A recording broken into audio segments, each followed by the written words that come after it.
نن په هرات کې دا دریم مجلس ته چې زه مثلا دلته ګډون کوم تقریبا دا 3-4 ورځې پرلپسې دریم مجلس ته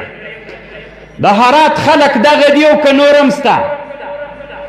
جواب راکئ د هرات خلک چې نن دی مجلس کې ناست دي هم دا ټول د هرات خلک دي که نورم سته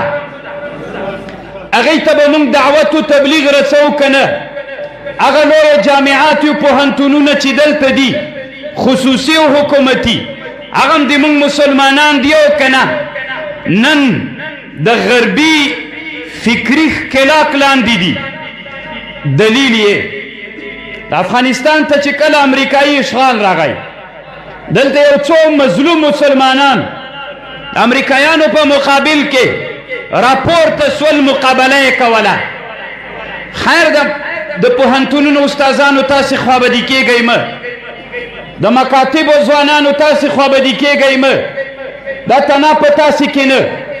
د موږ په دیني مدارسو کې دغه فکر خپور کړی په مکاتبو په پوهنتونونو کې دغه فکر خپور کړی که چېرته دا کار فرعون کړی وای نن به فرعون ملامت نه د یو مرغۍ په ځاله باندې چې یو مار راسي د مرغۍ ځاله وي د مرغۍ په ځاله کې بچان وي مار ورته راوخیزیږي دا مرغۍ دا چوغکه دا به د خپل بچانو نه دفاع کوي که به یې نه کوي که وسې رسیږي او که یې نه رسیږي نو مار په دا سر وهي مقابله کوي یا به د دې مرغۍ او د دې چوغکې بچان مار وخوري یا به مار بیرته د ونې نه کته راوغورځوي یا به زخمي او یا به مړ سي هغه 3 حالتونه لري اوس ووایئ مار تروریسته که مرغۍ مار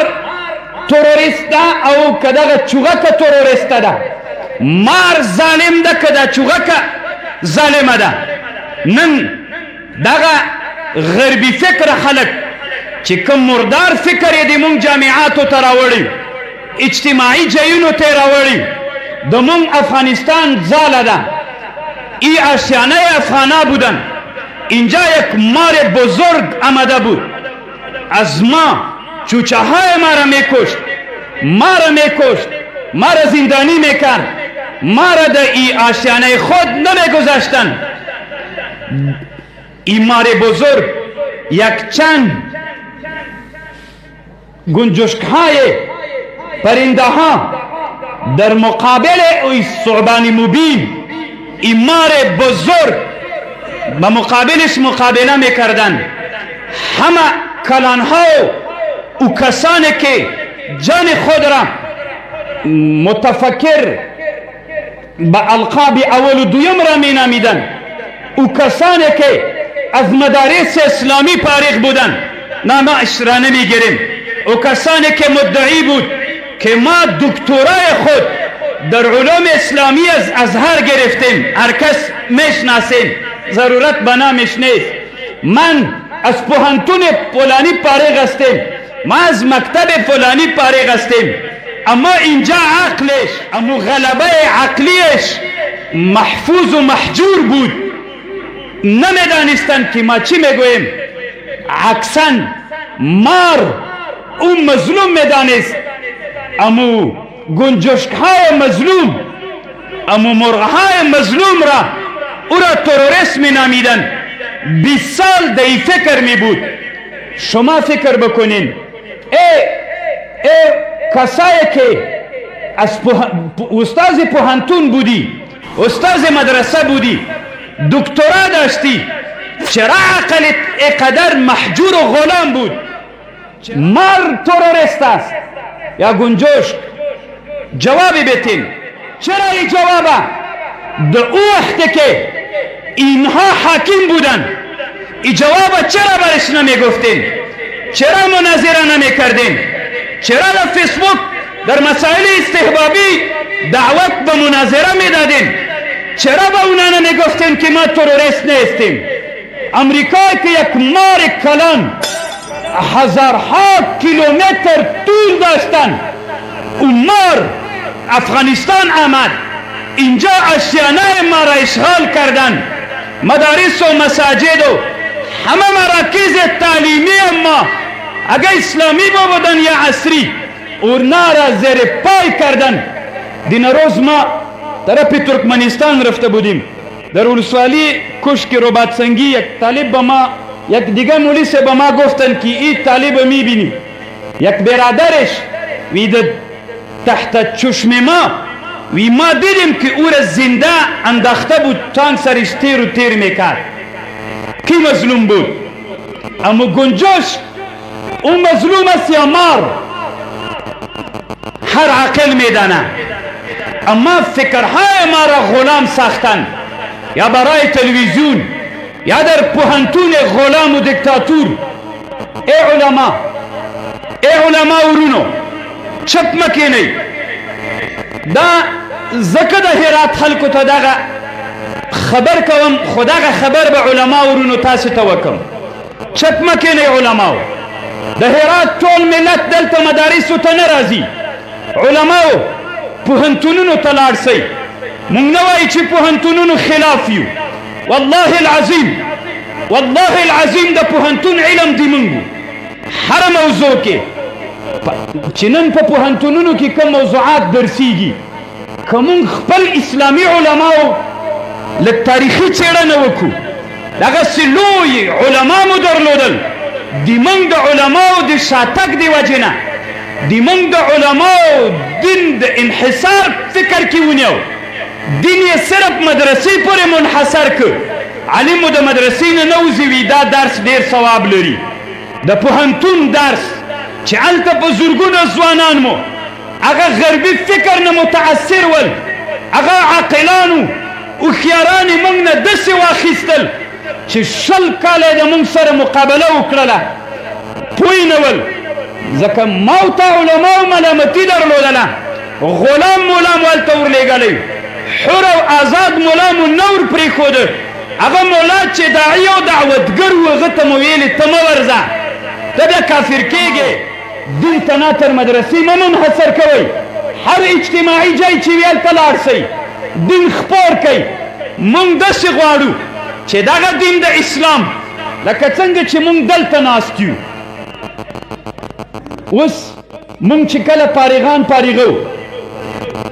پډګیو ورپسر کوو. دا حدیث چې امام طبرانی روایت کړی،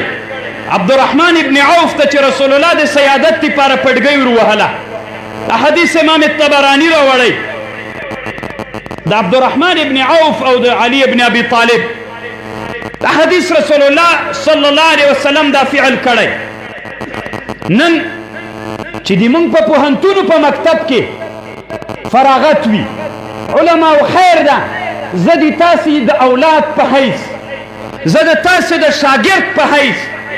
خیر د علماو کله چې په پوهنتون کې ځوانان فارغان کیږي، هغوی ته چې کومه خولۍ ورپسر کیږي، تاسې علماو دغه کومه ورځ څېړلې ده چې دا خولۍ تاریخ د کوم جنه په دې مو بحث کړی چې دا خولۍ ولې د اکسفورډ چې امریکایي پوهنتون نه دغه فکر افغانانو ته راوړ. نن په افغانانو کې هغه فکر داسې چلیږي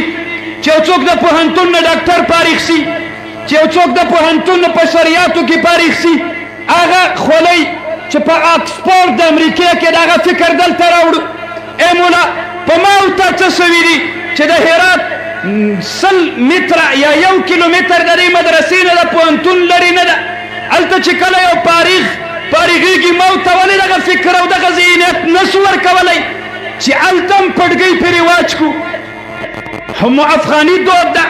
همو اسلامي دود ده، همو افغاني کلتور ده، همو اسلامي کلتور ده. خو دا خو موږ علماو کې مشکل ده. موږ علما داعیان نه یو، موږ علما په داسې شیانو باندې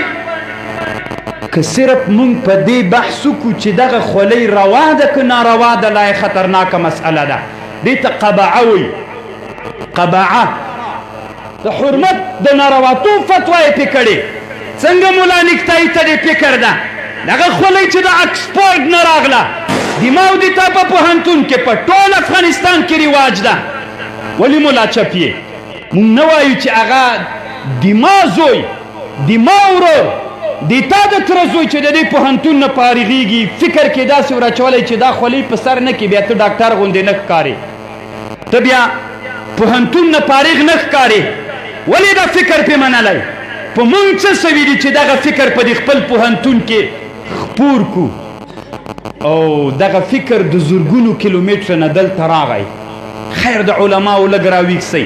خیر د علماو په استحباباتو باندې مسایلو باندې اخته کېدلو نه